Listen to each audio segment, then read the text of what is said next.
Art of Possible event series was co-created by Glasgow City of Science and Innovation, the Future Economy Company and Technology Scotland.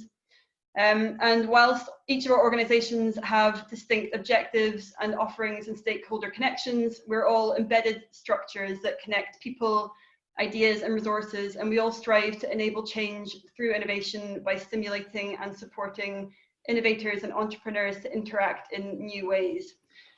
And we recognise that enabling technologies are providing really exciting opportunities for cross-sector collaboration and market disruption like never before. And from advanced robotics and 3D printing to the Internet of Things, we're seeing the diffusion of disruptive, enabling technologies across key industries from healthcare and finance to entertainment and tourism. Central Scotland is a hotbed for the enabling technologies, but to make the most of them, we need to support their adoption across commercial sectors to improve productivity and competitiveness for our economy as a whole. So the aim of Art of Possible events and the aim of today is to provide a safe and collaborative space for the broad church of actors within the innovation ecosystem, from academics and creatives to innovators and investors, to discover how enabling technologies have the potential to really change the way we do business, the way we connect, the way we live and the way that we work. But technology alone is of course not enough, and importantly we also want to demonstrate how building successful cultures of innovation in terms of leadership, mindset, values and the adoption of progressive business models will ensure that organisations are ready for change and ready to unlock new value from innovation. The Art of Possible is an official feeder event series for VentureFest, which pulls together events that encourage a culture of innovation in Scotland.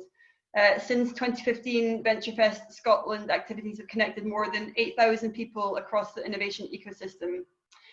Each year, VentureFest culminates in the Can Do Innovation Summit. It's planned for February 2021, whether virtually or physically. So today's event is really a build-up event for the summit, where we'll further explore the intersection of culture, technology and enterprise. And ambitious SMEs will be able to connect to the innovators, academics, investors and support agencies that will really help them grow through innovation. This year, VentureFest feeder events and the summit will be particularly important for supporting innovation performance in Scottish businesses to really help encourage economic recovery and growth. Innovation is obviously going to be a huge part of a successful response to the current crisis, and we're building an event programme to help SMEs embrace new technologies and working cultures that could have long-lasting impact post-crisis for our cities and communities. We're currently planning our next Art of Possible event themes around how the acceleration of innovation as a result of the crisis can really open up new opportunities, for example, in healthcare and manufacturing. So do sign up to our newsletter at venturefest.scot to keep up to date with upcoming planned events and activity. So just to quickly run you through the format for today. So I'm going to hand over to Rachel in a second, and we'll kick off hearing from our 5 expert panelists, and then we'll have a panel discussion and open up to questions from you, our audience. And then we're going to move on to our creative workshops. So these will be slightly smaller breakout groups that will be facilitated by our speakers. So we're going to allocate you into those groups. You don't need to do anything for this. When we get to that section, just sit tight and wait, and you'll be prompted to move into a breakout room. There might be a little bit of shuffling depending on numbers, but just going to follow the prompts and we should all get there. Once we're in our breakout rooms, there'll be a brief comfort break, and then there'll be half an hour of guided discussions before we come back to the main group and feedback kind of key points before we finish between 4 and 4:30. So our panel are about to pitch for their lives in rapid 5-minute lightning talks. The pitches are kept short so that we can get some good discussions going. We'll hear from the 5 panel members in turn, and then we'll open up the floor to questions. So you'll see in your menu bar at the bottom of your screen, there's a chat box, so you can type any questions in there, or you can use the raise your hand button if you'd like to ask your question directly, and we'll come to you during the Q&A. Just before we kick off, this is our first foray into delivering the Art of Possible events online, and we're really keen to get your feedback after the event. We'll be sending out a super short survey. It'll just take 2 minutes to complete, but that would be a huge help for us in designing and shaping future sessions. A really key element of all of our Art of Possible events is for you to meet each other and hopefully establish new connections and networks. And we know that networking can be particularly tricky in the current context. So we're really hoping the creative workshops will enable some more interactions between you. But to help with this further, we will be circulating some digital networking cards just after the event for everyone to complete. So you can share your contact details if you'd like to, and highlight what kind of connections you're looking to make today. So if you can take a second to complete these after the event, we'll make them available just to other delegates so that you can connect directly if you would like to. We'll be recording the main session today for those who aren't able to join us, and this will be shared on our ICANN Ideas and Knowledge Exchange network. So this is a digital collaboration platform that connects 21 European cities of innovation to develop fresh ideas and share best practice. And we'll be continuing the conversation on space data there by hosting a live chat, including European experts in the coming weeks. And we'll email details of that for anybody who is interested in joining in. So that just leads me to hand over to Rachel Brown from the Future Economy Company, who'll be hosting the next part of the event. Thank you, Laura, and welcome everybody. It's so good to see you all. This is the new norm. We're all in it, we're all living it, we're all experiencing it. And just before we kick off, just a kind of small child warning. I do have 2 children who I made the mistake of saying to yesterday that I was going to be hosting this brilliant session, and I mentioned that vital word, space. So they might just burst in and want to know all there is to know about space data. So if you could just bear with us. And all the calls I've had the last sort of 7, 8, 9, 10 weeks, we've had cats, we've had children, we've had all manner of meerkats and everything going on. So everybody is welcome. This is how we're going to be doing things from now on. So just to reiterate a few of the Zoom etiquette. If you want to have your screen on, please feel free to do so. However, we're all very aware that it's Friday. We might all have had Zoom-tastic week. And if you do just want to absorb and listen, grab a cup of tea or do your knitting whilst this is going on, please feel free to have your screen off. Can we also ask, and we will do this as we are going through the sessions, but when the speakers are speaking, if we can just all make sure that we are on mute so that there is background noise kept to the minimum. Down at the very bottom, there is the chat box. Please feel free to use that at any point. If you want to ask a question for everybody, do that. Or if you want to message me privately, then do that as well. We'll make sure that we get to all those questions. I'm sure that you all know this, but there is no such thing as a silly question. This is the time to ask and to be involved.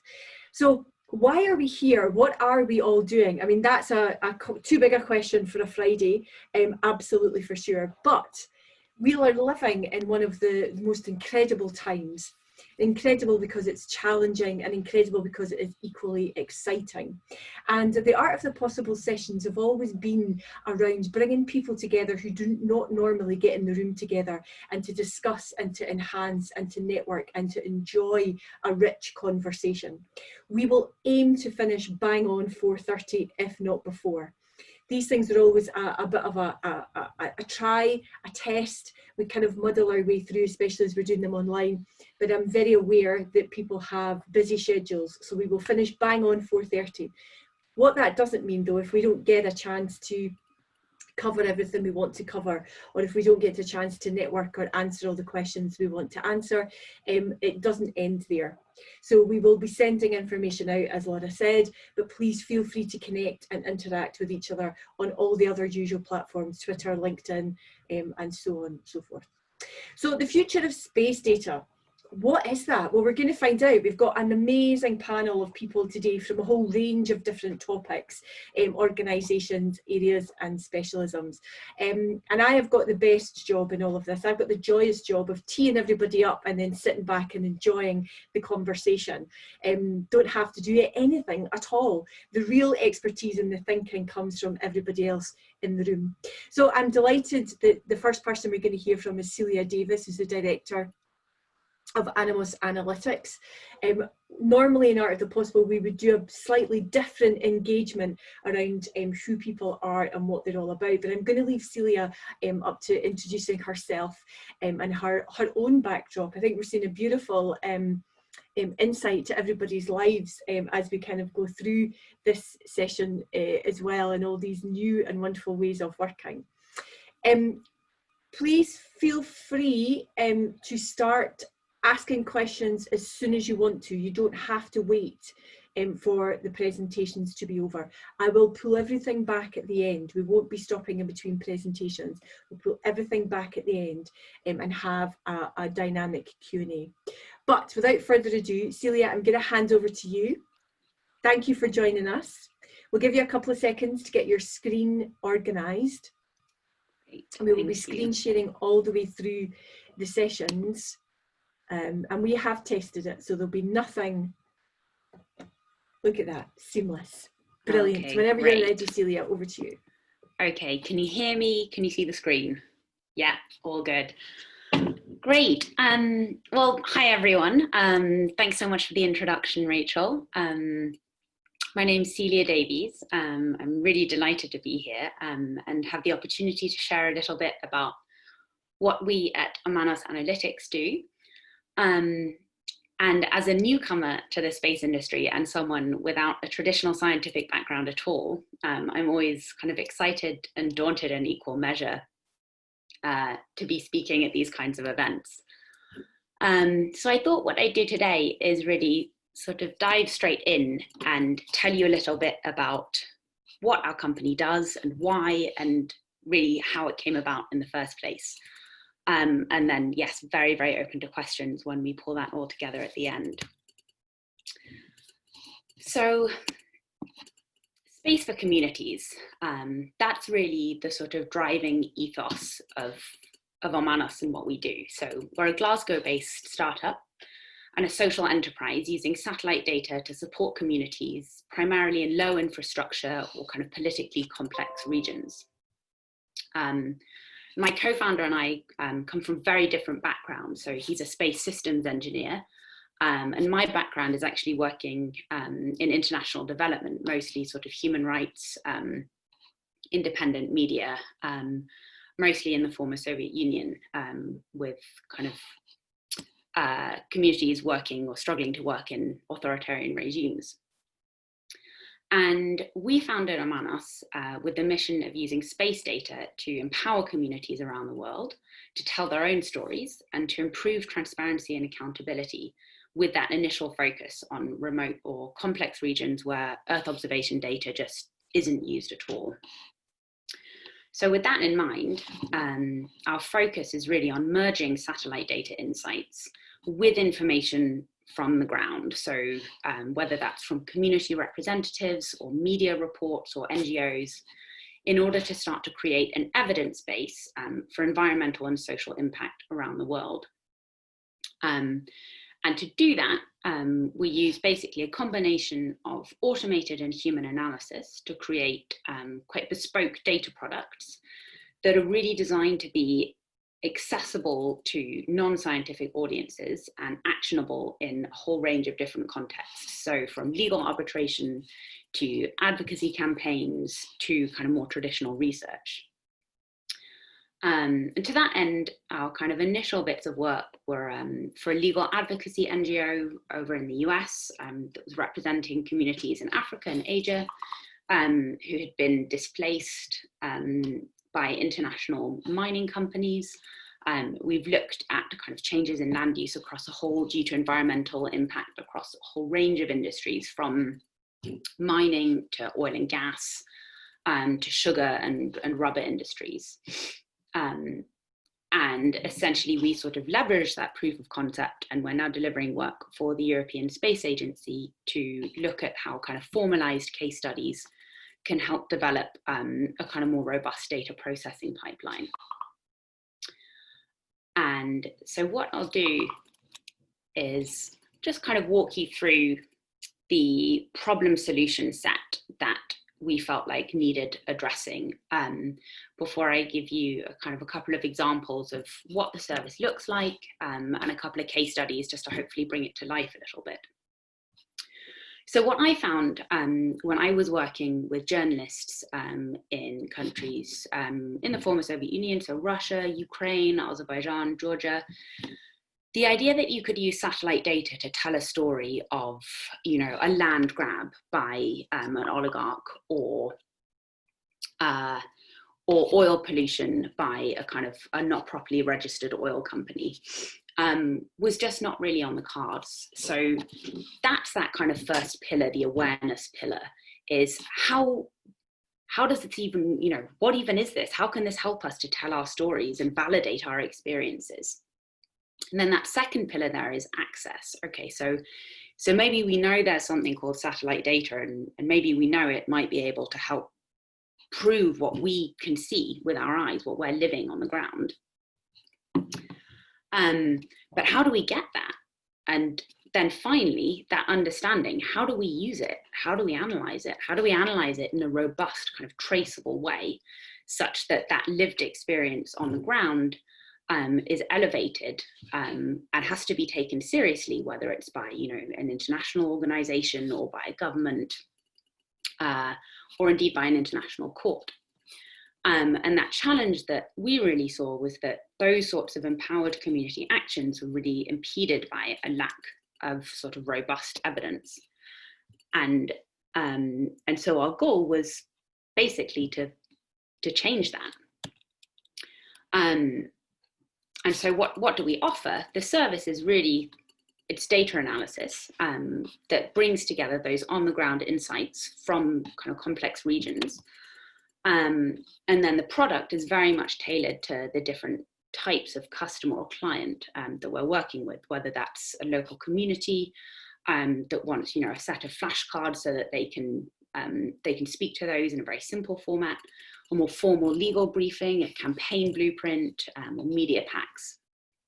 And in terms of sort of who we're pitching to and our customer base, right now, it's a mix of international and local NGOs and local communities.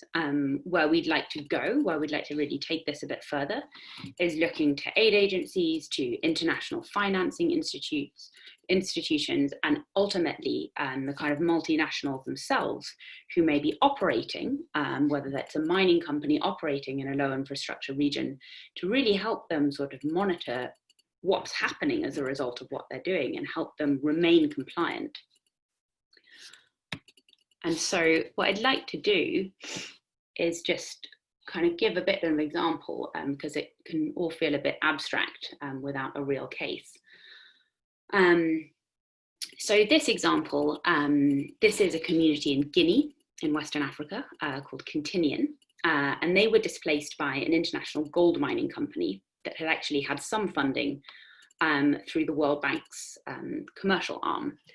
So there had been no proper environmental and social impact assessment done. So there was no baseline from which the community could refer to say, look, we've been moved into a new area that's not fertile. We can't grow anything anymore. The papaya crops are completely damaged. We've lost our livelihood. They had reached a point of arbitration before the World Bank's Compliance Advisory Ombudsman. And effectively, it was a he said, she said situation. But on one hand, you have a small community with limited resources, and the other side, you have an international gold mining company. And what we actually realized on doing the analysis was that the image that the company had presented that showed, kind of green vegetation, things looking pretty healthy, was actually a drone image rather than satellite data. We were able to prove that that vegetation assessment was of the previous area had been taken during the dry season, and very carefully away from the sort of very fertile land that the community had actually been occupying. And ultimately, the kind of imagery packs that we developed were used before that arbitration and played a pretty instrumental role in the company kind of conceding that, yes, the resettled area was in many ways inferior to the area that the community had previously occupied. And that point, I guess, is a kind of a bit of a segue into the so what factor, right? So this is what everyone always asks me, oh, social enterprise, lovely, environmental, social causes, that's wonderful. How are you ever going to make any money? Who actually cares about these things? So what I wanted to share with you was, just a very, very basic screen grab of what what can happen. So this is an example of a Canadian mining company called Tahoe Resources, and that had its license suspended by the Guatemalan authorities after allegations of water pollution and drought and land rights violations through their operations. And it's really just a fairly, quite straightforward, really, causal chain: insufficient monitoring, social and environmental harm, 40% drop in share prices. And that's really what we hope will ultimately speak to companies and shareholders, is if the bottom line is affected by the risks of social and environmental harm, that will ultimately drive investment into the kind of Earth observation for good industry. And what I will finish on, because I'm aware that I'm moving very close to my 5 minutes, is just really sort of where we are now and the challenges that we see going forward. And I, would love to hear thoughts from other panelists or of you in the room on this. But the challenges that we see for us going forward are really driving more ways of reaching communities who are under threat, and really improving the accessibility of Earth observation data and analysis to a much, much wider range of people beyond the kind of usual suspects of law enforcement, governments, academics, industry. And then really looking at how we can do more in terms of, really empowering local ground truthing and developing analysis visualization, combining really a whole range of different data sets as a kind of multi-source validation. So that's really my whistle-stop tour through what we're doing and the why and the how and the where we're going. And I'll be delighted to answer any questions at the end. And thank you so much for listening. Thank you, Celia. Thank you. I think my new favourite phrase is the Earth observation for good industry. I think I'm going to try and get that into any kind of Zoom call for the next 10 days or so, for sure. That was brilliant, loved it. There was lots of questions and lots of feedback, and I just want to pick up on one thing that quite a lot of people commented on around who doesn't love space? Who doesn't love space data? Great, brilliant. So next up, Steve Owens, who's the founder of Huli. Lovely to have you here, Steve. I'm frantically searching for you in our little box. I feel like we're slightly off planet. Look for the bike. Look for the bike. Yeah, look for the bike. I spotted the bike in the hat. It is, I'm a Star Trek geek, so this off-planet vibe works for me. So welcome, Steve. I won't give you too much of an introduction. Brilliant to have you with us. Are you using your screen share as well? Yeah, I'm just getting that set up just now, so you should see it now. Beautiful. So whenever you're ready, over to you, Steve. Okay, well, hi everybody, great to be here. My name is Steve Owens and I am one of the co-founders of the company called Huli. Huli is a software product and it's built on the fundamental principle of getting people outdoor more. We believe that, or we know that being outdoors and spending time outdoors is great for all aspects of your health and well-being. So we want to encourage that as much as possible. And we're doing that through creating outdoor adventure routes. So adventure routes for running, cycling, walking, hiking, you name it, anything that can be done outside.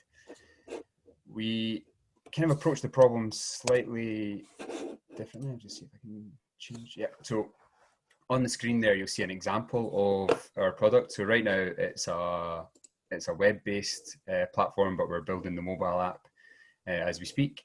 And ultimately, what you see there is an example of a simple user interface that can be used to generate a route that matches preferences of any sort. So we want to make it really easy for anybody to generate a route that gets them outdoors. One of the barriers for people trying to do more exercise is they often say they don't know where they can go or where they want to go.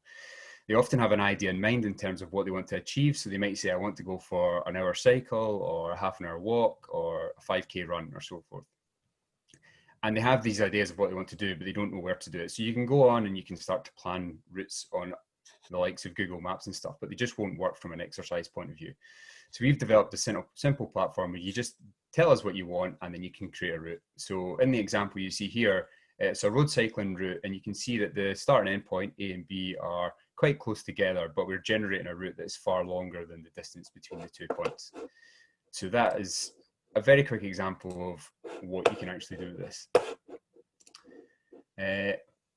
So you might think that, or you may have the question of cycling, running, space. How does this all come together? So my background is actually in space. I have done a lot of research in spacecraft trajectory optimization, and the co-founder of Huli has also done a lot of research in routing data through satellites. So the sort of algorithms that we built have come from the routing data through satellites domain, and we've applied it to outdoor exercise. But in order to create a platform, we also have to use a variety of different data sets. So we build the map data on open source location data, and that comes from satellites ultimately through the likes of GPS or other location-based services, and that generates a 2D map. But then in order to understand, say, elevation profiles and so forth in exercise, you then have to add a third dimension to that. So we pull in elevation data from a variety of different satellite sources. And that can be primarily as radar data that we use for that. So that gives us the sort of base map and allows us to start thinking about how we can create these routes anywhere in the world. And then there's also added data sets that can be applied to outdoor exercise. So if you're going somewhere that is reasonably remote, you might be interested in the weather in that area. If you're in an urban environment, you might be interested in the air quality in that area. So we can pull these data sets in and then create routes for you based on these parameters. So you might create a route in the mountains somewhere, but we'd be able to provide a warning saying there's going to be snow forecast for the time that you're planning to do this route and so forth. So that's the kind of link between how we link our platform to the space domain. And ultimately, I've just put up some sort of an idea of what else is possible from space. So some sort of data, some of the data that's available and some of the applications of the data. So from a tourism management point of view, and especially related to outdoor activities, we want to make sure that we're not overwhelming the environment. So we can look at how the product that we're developing is actually impacting the environment and start to build that into the routes as well. So to direct people to maybe less traversed areas or less explored areas. And we can also the other data that's available can help with the conservation of the outdoor environment. There's some companies now that are now developing video from space. So you can start to bring in a sort of real-time live experience from the space domain. And then, just building into or looking at some of the other data sets that are available, you can get snow forecasts, for example, and you can also start to understand flooding and the impact of flooding and where it might occur throughout the world. So our product is available at huli.life. As I said, it's a web-based platform at the moment, but we're building the app. So if you're interested in checking it out, head over there. And if you've got any questions at all for me, you want to understand how it works, then feel free to drop me an email or obviously drop me a question in this session here. It's set up for a sort of business to customer relationship at the moment, but we're also starting to look at business to business. So if you are a business that would be interested in sort of accessing a routing API to do what I've just described, then do let me know as well. Thanks, and that's me. That's our whistle. Brilliant, Steve. Thank you so much. That's really brilliant. It's really interesting. I think also more than ever in our new lives, these kind of things are becoming more and more important. So there are a couple of questions that popped up in the chat that we'll come back to at the end for you. A couple that are very specific, so that's brilliant. So I'm delighted that the next person up is Encarne Medina Lopez. I'm frantically searching. There we are. Yeah. From Edinburgh University. Lovely to see you, Encarne. Who is involved in space and satellite. So we are rocketing through these presentations and we're doing that rather deliberately. So the brief is for everybody to have 5 minutes max so that we start to just grab all these bits of information and then we can get into some really good conversations when we do our breakout spaces. And these are all interlinked, all these presentations. They should make sense. Well, we think they make sense together as a group. So whenever you're ready, Encarne, over to you. Okay, thank you, Rachel. So can you see my screen properly? Perfect, perfect. Yes, okay. So hi everyone, thank you for joining. As Rachel said, my name is Encarne Medina Lopez and I'm a Chancellor's Fellow in Data-Driven Innovation, Space and Satellite at the University of Edinburgh. And the presentation that I prepared for today, I kind of thought of it as a kind of food for thought. So something to give you to think about over the weekend. And I called it Remote Sensing and the Data Revolution for Water, Energy, Environmental Applications. So I want to start speaking about the social, environmental, and economic relevance of what I call the water, energy, environment trilemma. So we normally think about these three as separate things, but they are really very well related. And my motivation, or the motivation for the work I do, it all starts from water scarcity. So it's a huge problem that it's all over the world. We don't think about it that much in our countries in this nice side of the world, because it hasn't reached us at the moment, but it's something that is going to come to us at some point with climate change. So I will give some examples about these three. So one of them for the water scarcity is desalination. So we need affordable fresh water. And well, the technologies that are out there are expensive, are difficult to implement. So is there something we can do that can reduce the cost of those desalination technologies so we can bring them to developing countries? Linked to that, we have the need of clean, reliable, sustainable energy. And that brings me to the example of ocean energy. So with greenhouse emissions and all of the problems that we are facing at the moment, especially with coronavirus, we have seen how the emissions have dropped drastically when people have stopped moving around. So we see the need of alternative sources of energy. So looking at the oceans now, there's a lot of people working on developing sustainable ocean energy technologies, but we are still facing the problem of resource assessment, difficult estimation. So is there a way that we can use satellite data to improve these technologies? And the third wheel of this problem is the environment. So if we want to bring desalination technologies to developing countries powered by ocean energy, what's happening to the coastal system? We are introducing new infrastructure into a highly populated coastal area. What's going to happen to that coastal area? Is it going to erode? Is it going to affect the populations living there that mainly live out of what they can get from the ocean? And can we study this from satellite data? So as you can see, these three are related, and these three have a lot of potential to be improved and studied from satellite information. So that's why I always say that satellite data is a global problem solver. And one example of this is how Ocean Energy Europe and Copernicus signed a partnership about 2 years ago to generate more data on seas and oceans and make them available to industry. And the goal of this, or the main point of this, is that satellite data provides a fair use of information, which is especially useful for development cooperation studies.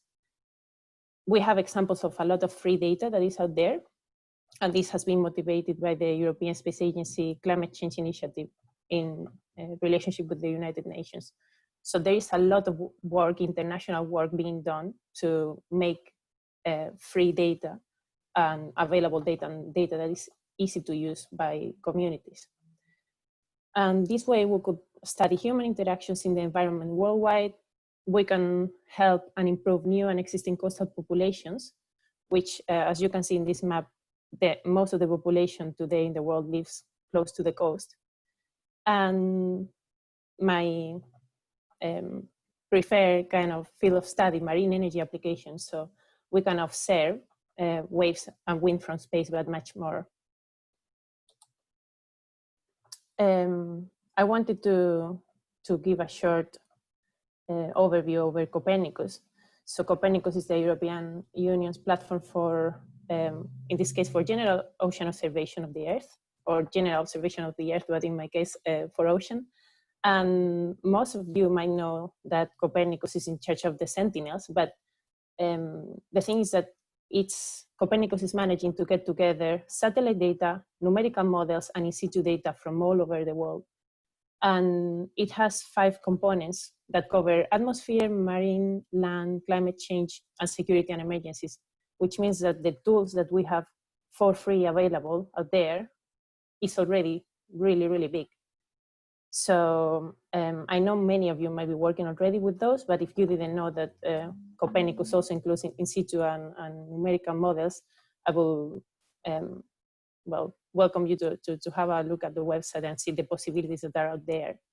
And specifically in terms of multispectral data, which is the field that I work in, we have Sentinel-2 and Sentinel-3 that are looking at the ocean and are giving us a lot of information. They are, in my opinion, underused for ocean applications. So I will encourage you to go out there and play with these sentinels. And just to finish, I'll leave you with a question. As I said, food for thought for the weekend. So how can satellite data help us solve global water problems? That's me. Thank you.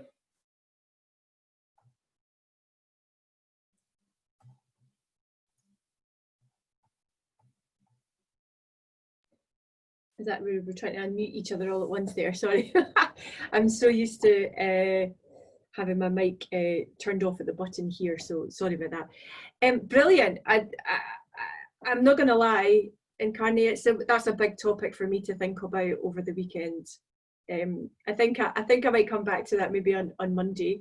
But absolutely brilliant, and I just love the fact that we can go and play with some sentinels and have that opportunity. So that sounds awesome.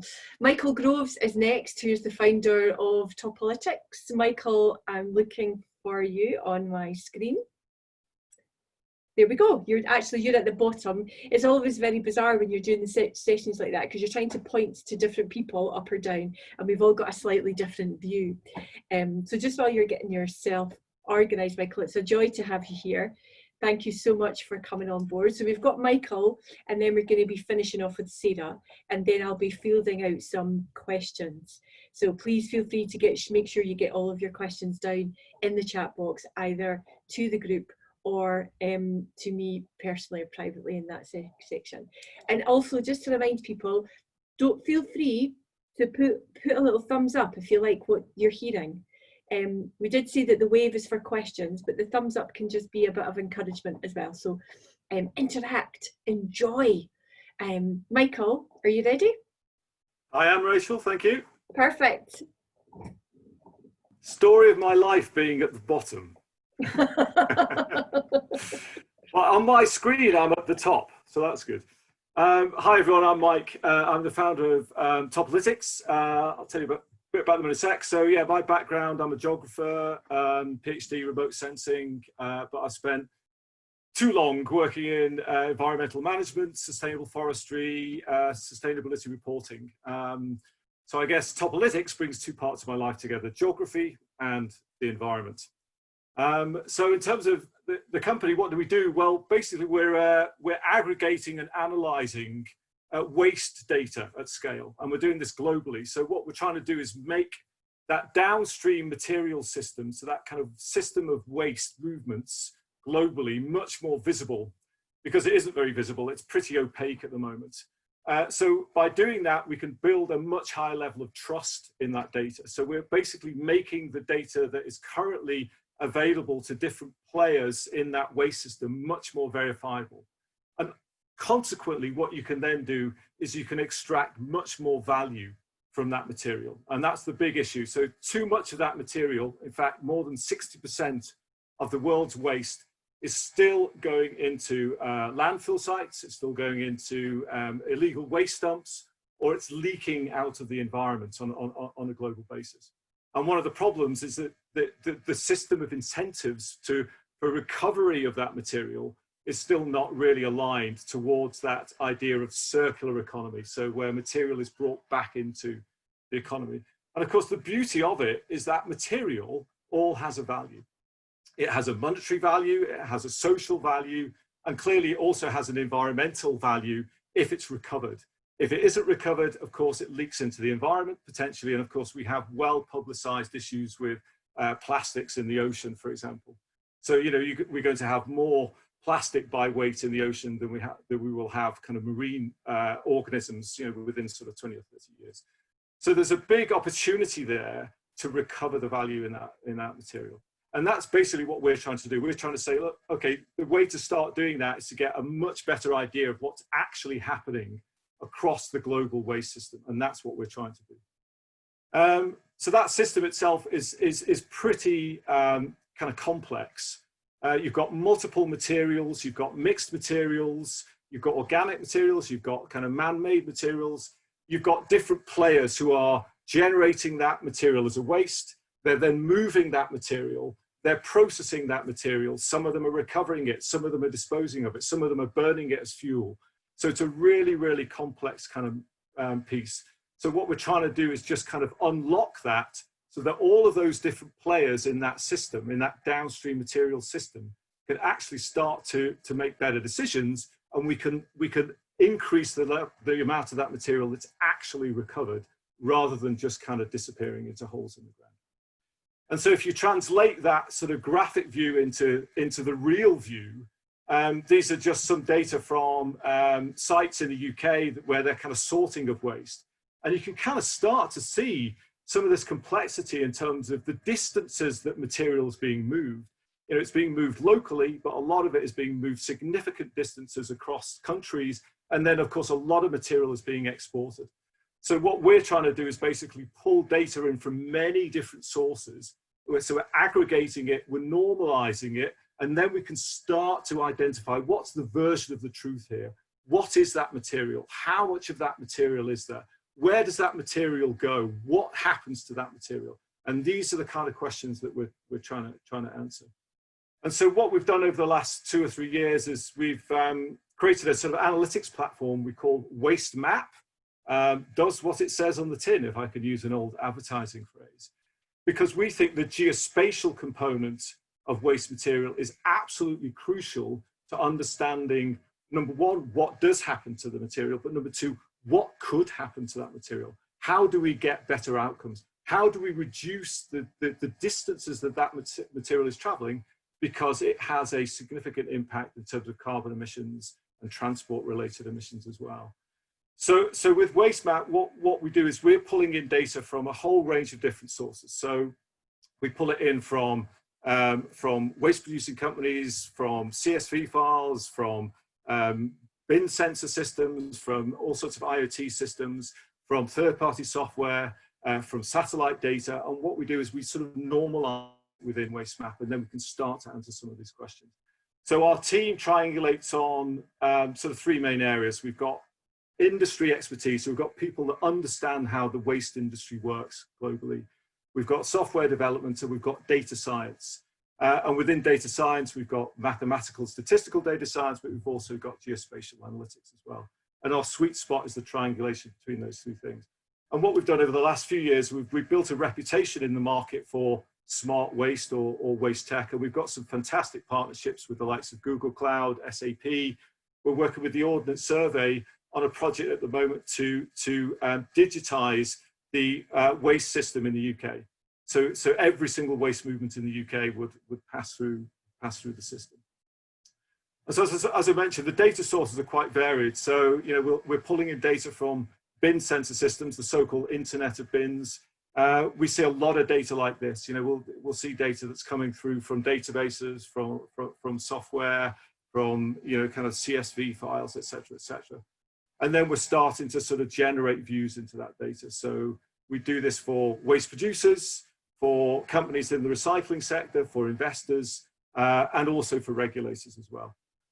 And then we can aggregate that view and provide a much better view on what does that materials map look like. And so that's really us in a nutshell.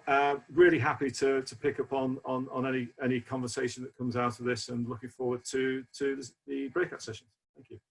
Brilliant, Michael. Thank you so much. That was amazing. I just loved how seeing your the raw data in all of those, for me personally, quite horrid boxes. Then you just transform it into this beautiful map with all of this kind of joined up ways of working. I loved the waste map. That was brilliant.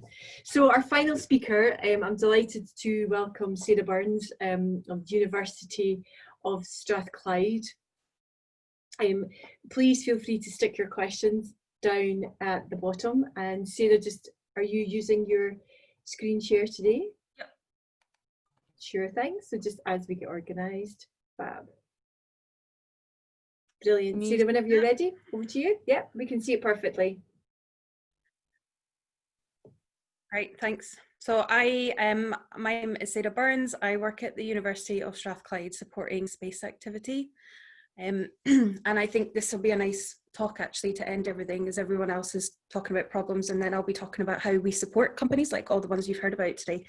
So the University of Strathclyde, if you don't know, is based in Glasgow, and it was founded in 1796. You can see on the left-hand side there, its sort of tagline, the place of useful learning. One of the ways the university does this is taking the research that happens at the university and engages with industry and organisations and tries to put that research out into the world and apply it in different areas of society. And today I'll talk about what the university is doing in terms of space data. So this is just a tiny snapshot of some of the activities that the university has done in terms of space data and innovation and engaging with SMEs. So on the top left, you'll see the Scottish Centre of Excellence in Satellite Applications, SOCSA for short. The University of Strathclyde hosted SOCSA from 2014 to 2020, and SOCSA was a focal point for both for the space sector and also a centre to engage with other areas and other organisations in a way to promote the use of satellite applications in other areas. It was also a focal point for industry, academia, government and public sector to come together and collaborate and facilitate with the focus on space data and its applications. In the top right, you'll see Scotland in Space Startup. That is a Strathclyde-led incubator programme which supports early stage startups who are using space technology in some way. I'll go into that a bit more detail in the next slide. We also, Strathclyde has run the Scottish Space Symposium over several years and has also created the Data Space Conference that you'll see at the bottom left. And these are both events which aim to engage the space sector with other sectors, and the premise of both events actually is being challenge led. So you've heard from everyone else talking, and a lot of the problems that they're trying to address, and that's what our events try to do, is working from that problem. How can the space sector or space data either help solve a problem or be part of the solution in solving a challenge? So they're very challenge-led events that the university runs. The university has also created an innovation and industry engagement team. And as I said before, one of the ways the university collaborates and puts their research out into the world is through industry. And they've created this team to focus solely on that. There is someone within that team who has a focus on space activity as well. So it's another way that the university is engaging with the space sector. There's also the Strathclyde Entrepreneurial Network, which supports innovation. It's set up for staff and students as a pipeline for them to take any ideas that they have and sort of put them through where they might end up creating a company out of it and spinning something out from the university. And lastly, the university last year started its first MSc in satellite applications with data science. That's with a focus on the Sustainable Development Goals, I should add. So that's just a snapshot of some of the activities that the university has done with a focus on space and space data and innovation. So just to drill down a little bit into one of those areas, the Scottish Space Incubator Programme has been running since 2016. We've supported 12 companies through the programme, and the reason I wanted to highlight this is because you can see there the sort of range of sectors that the companies who have been through the programme have been working in. And at a first glance, you might look at these companies and not realize that they are using space technology or space data in some way. You'll see Huli's there. They've been through the incubator, and Craft Prospect are there, which are linked to Animus analytics that Celia was talking about earlier before. So that's really just to give you a flavour. Aquaculture, oil and gas, environmental, mining, extractive industries. The applications of space data are far and wide, and there are probably areas that nobody has explored yet either that space data could be used in. So that's a snapshot of things that have happened so far. And going forward, the future of space data, I think, we've kind of seen it through everyone else's talks. I think the key is collaborating. So the space sector collaborating with other areas and other sectors to facilitate growth and innovation and to help solve problems in other areas that are not specific to space. One of the ways that the university is doing this is the development of the tick zone. The University of Strathclyde created or built a building called Technology and Innovation Centre, which opened in 2015. And within this building, industry and academia sit side by side, the idea being that collaboration would happen. And the tick zone will be pulling that out a little bit further with 2 more buildings being created. And you'll see this image here with 6 clusters, space being one of them.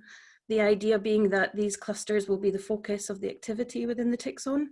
These clusters will engage with each other and collaborate, and also will be a center point for organizations who are interested in collaborating in these areas to either set up in the tick zone or to see it as an attractive place to do some collaboration and may perhaps have a presence there. So that's one way that the university is helping to engage with innovation and space data. And all of this activity sits within the Glasgow City Innovation District, which is a collaboration between all these organisations here. Strathclyde is one of them, but there's others. And it's basically an area of the east part of the city centre in Glasgow where they're trying to create a district which supports innovation and collaboration between different organisations. So there's already quite a large, there's already a presence of lots of different types of organisations there. And the idea is creating a district to bring all that activity together under sort of a shared brand and to create create economic growth for the area as well through these sort of collaborations. That's pretty much me. So I guess for me, the main point is I think the future of space data is about talking to people in any sector and collaborating with them to help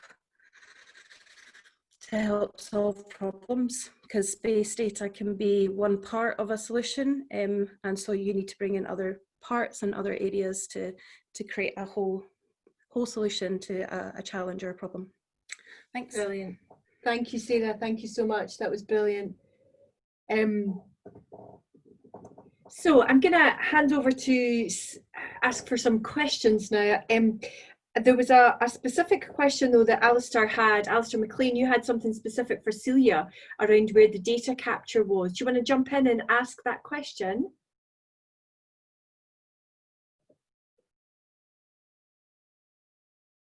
I can unmute you. I'll probably do that, just to save anybody any unmuting and muting hassles. If I'm asking you a question, I'll unmute you. And that's also a slight pressure to ask the question as well. Yeah, I can't run away and hide, you mean? There's no hiding here, buddy. It's not going to happen. I can do that. Yeah, I really enjoyed everyone's presentations and had questions for many of you guys. But yeah, Celia was just where the data came from, I guess, and whether commercial companies were willing to provide it free of charge or reduce rates.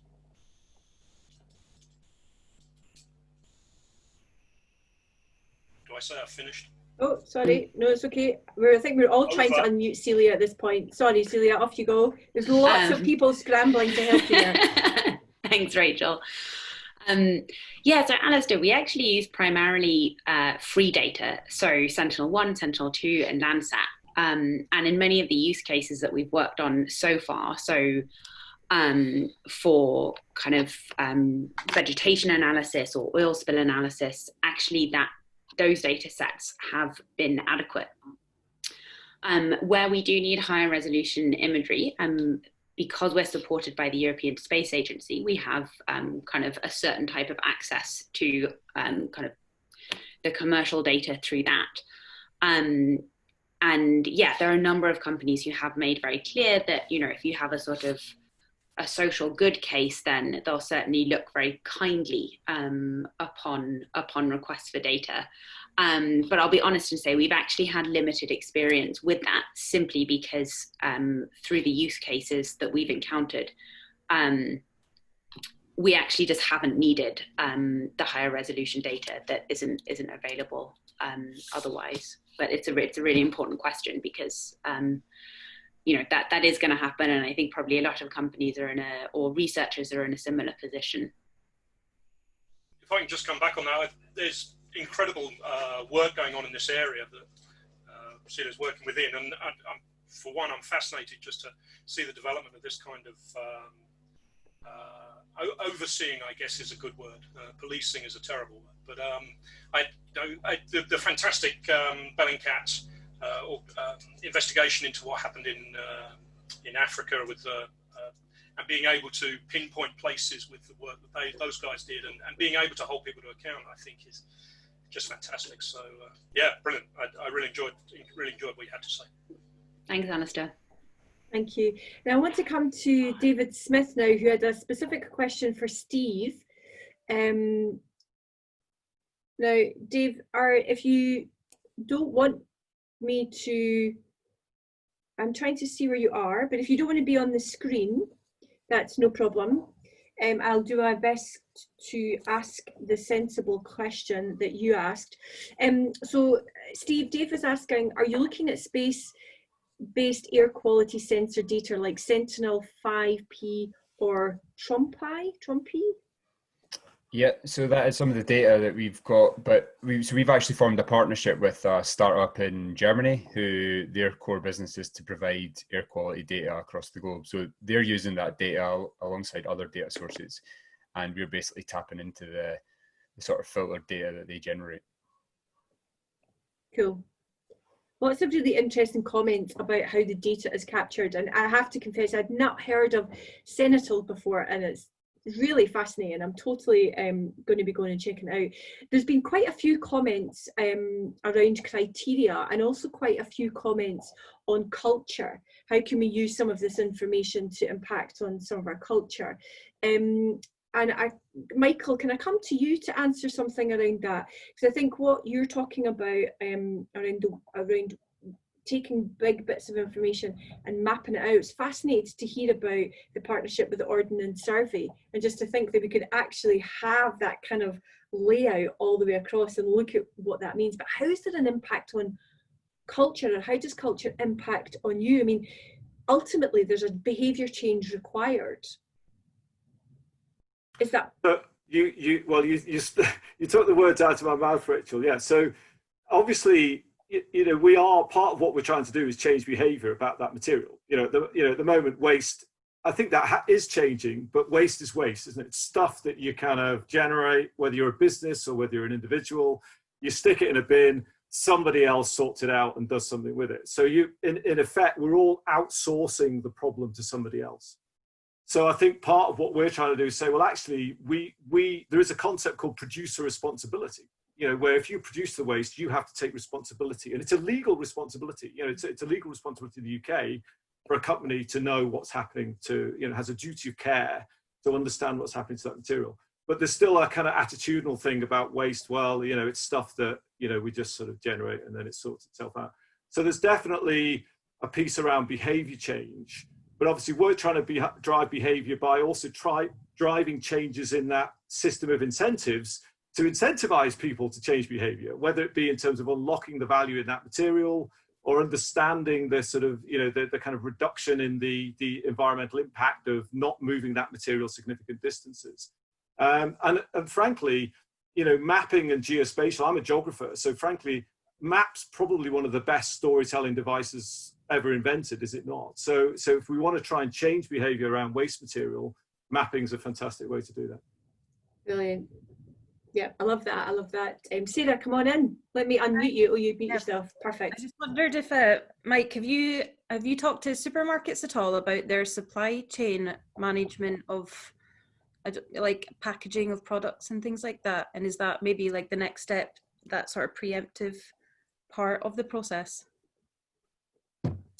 Yeah, so yeah, absolutely. So, we're looking at commercial industrial waste that might be created by a company or a large organization, but we're also looking at post-consumer, which is obviously a lot of the products that supermarkets sell, it then goes into the post-consumer kind of waste stream. So one of the advantages of working with a company like SAP is that basically 77% of the world's financial transactions touch some kind of SAP system. So they see a lot of retail data, they see a lot of supply chain data. So we're able to tap into some of that in that way. So yeah, we are involved in that side of the waste system.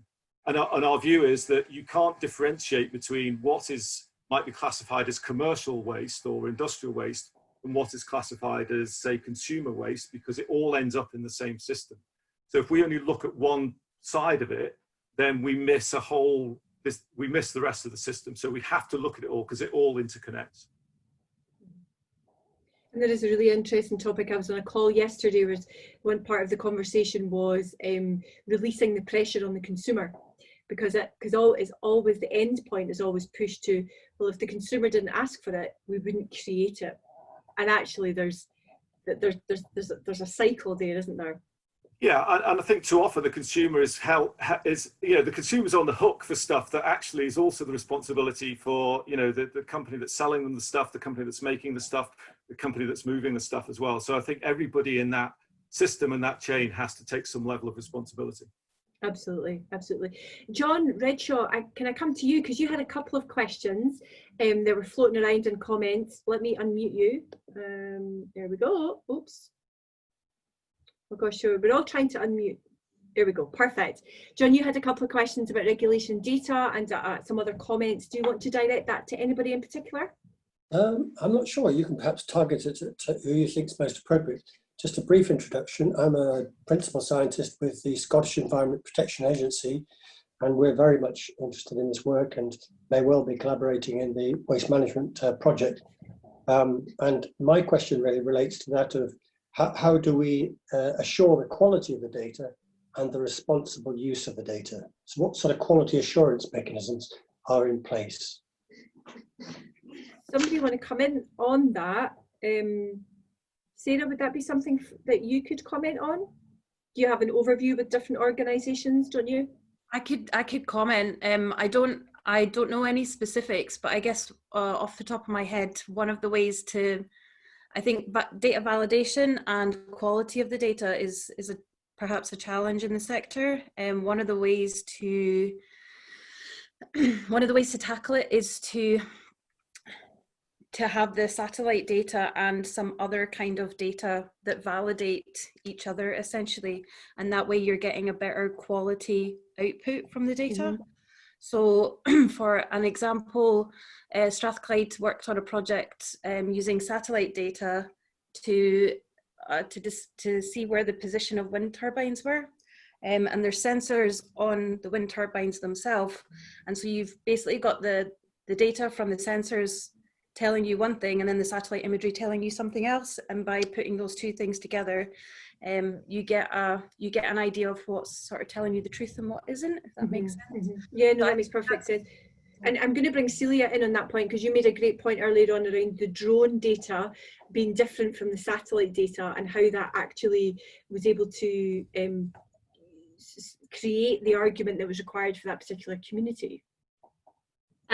Yeah, John, I think it's a really important question, and as a non-scientist, I think one of the things that I've really encountered sort of working with other non-scientists is this perception that data is objective and that data can tell only one single story. And obviously that's not the case, and we have a lot of educating to do around that. But one of the things that we're working on kind of with all of the communities that we work with is the idea that ground truthing and different types of community intelligence can help validate or sort of add really important context to what satellite data might tell us, and sort of basically by putting those together, potentially bringing in a third data source kind of through on the ground sensors, something like that, then we can give a sort of more comprehensive picture, essentially by bringing in multiple data sources to sort of test and mutually validate or sort of disprove. And then this might not be exactly what you are asking, but it's something that we've thought about a lot, is just in terms of sort of internal audits of our processes and external audits. So if we're working on a new methodology, that's not something that we want to finalize without a kind of rigorous process of other people having poked as many holes in it as possible. And that's, you know, working with ESA, that's something that they've been, you know, really important in connecting us with the right experts who can say like, okay, you know, yes, tweak that, and then it'll be good. But that's, yeah, absolutely critical to the whole process. Brilliant, thank you. No, perfect, Celia. And can I bring in Steve as well for a comment on that? Yeah, so a lot of the data as well is processed at different levels before it's actually available to you. So you can actually ask for the raw data, which is nothing's been done to it. Then you can get sort of different levels of processing as well. So I think level one, for example, some data will take or will some make some considerations of the atmosphere. So they'll account for the impact of the atmosphere in the data, and they'll correct it for that. And there's different levels of processing effectively before you can take the product you want. So you can take the raw data if you want, or you can start to take processed data.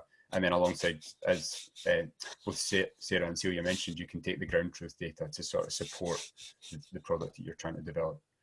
I can dump a link in. There's actually analysis ready data that's being offered by the JNCC.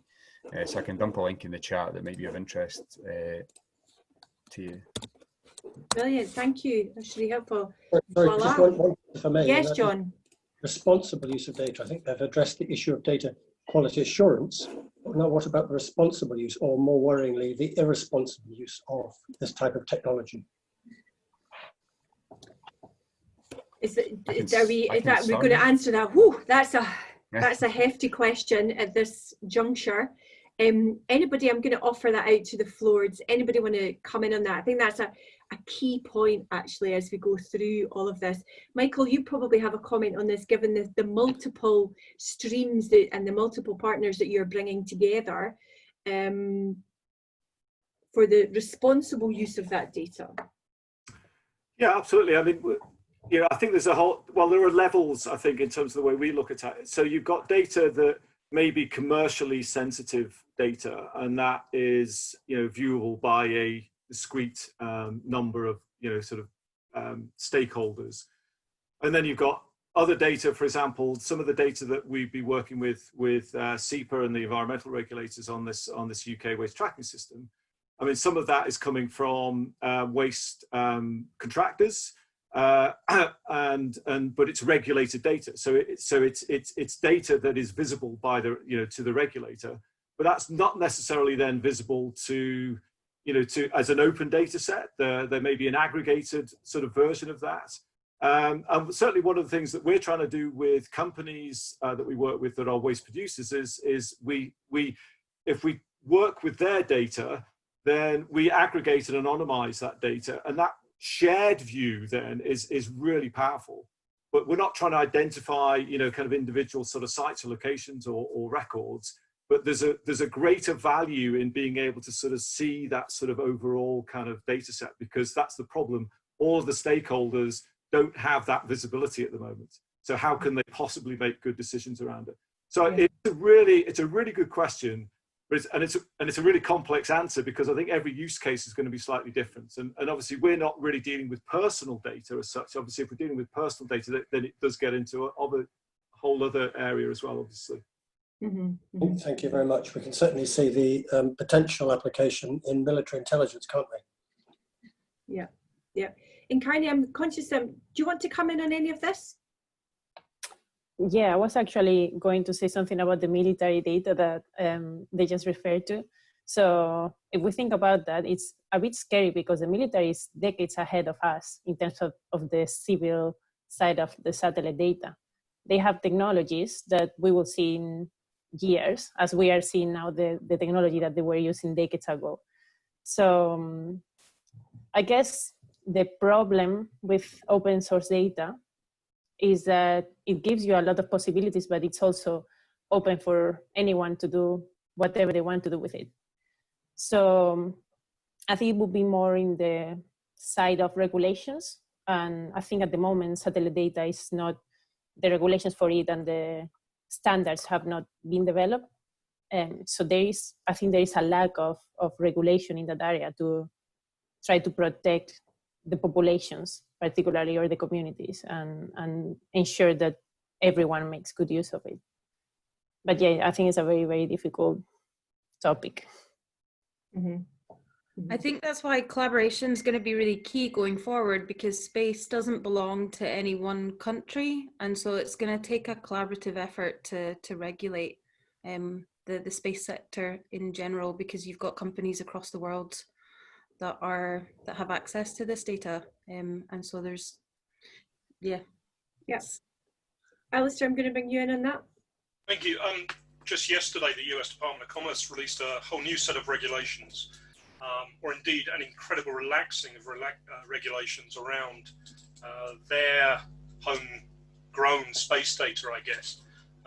And it is remarkable how, I guess, we would see as lax compared to what it has been, that they now are prepared to be. And there is you say space belongs to nobody, there's a hell of a race on right now for it to belong to somebody, because it's getting more and more crowded, obviously, but also the amount of data that is on the market is also sort of just driving innovation and driving incredible competition. And I think the next couple of years we'll see war is far too strong a word, but it'll be a battle up there for sure for space in both senses of that word.